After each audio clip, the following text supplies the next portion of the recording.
Good morning सगळ्यांना. दुपारी मस्तपैकी मी भाजीपाला आणायला गेले होते बागात. म्हणजे दुसऱ्या वावरात पण गेले होते मागच्या साईडनी. तिथे मेथीची भाजी आणि हे लावलं होतं कांद्याची रोपं. पण तिथलचा काही व्हिडिओ शूट झालाच नाही, मला उजेडात दिसलंच नाही भाजीपाला. मी भाजीपाला वगैरे आणला तिकडून, टोमॅटो आणले, मेथीची भाजी आणली आणि त्यानंतर गौरी शेंगा आणायला गेले.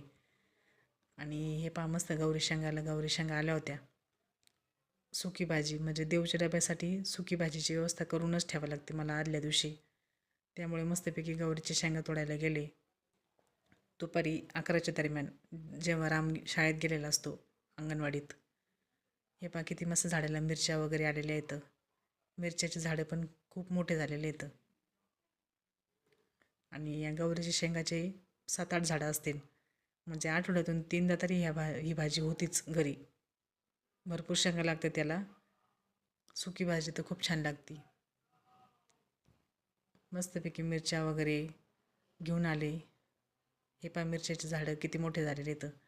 आणि ह्या मिरच्या खरंच खूप छान येतं. तोंडी वगैरे लावण्यासाठी पण तळून जर ह्या मिरच्या केल्या तर जास्त छान लागतात. हे पहा इकडे सगळे मिरच्याचेच झाडं होते. हे सगळे मिरच्याला किती मिरच्या आल्या होत्या.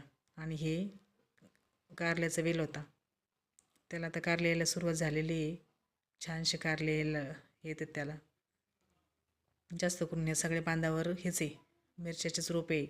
काही भेंडीचे रोपं येतं, काही गवारीच्या शेंगा येतं आणि दुसऱ्या साईडने वांग्याचे रोपं वगैरे लावलेले येतं. खूप मोठा भाजीपाला पिशवीच घेऊन गेले होते मी भाजीपाला आणण्यासाठी.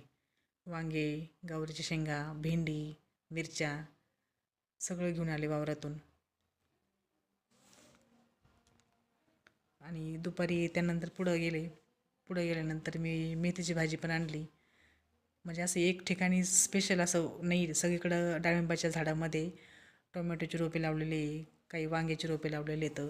आणि हे राम लगेच आला अंगणवाडीतून आणि मम्मी चल मम्मी चल, मामा मामा म्हणत होता सारखा घरी नेण्यासाठी.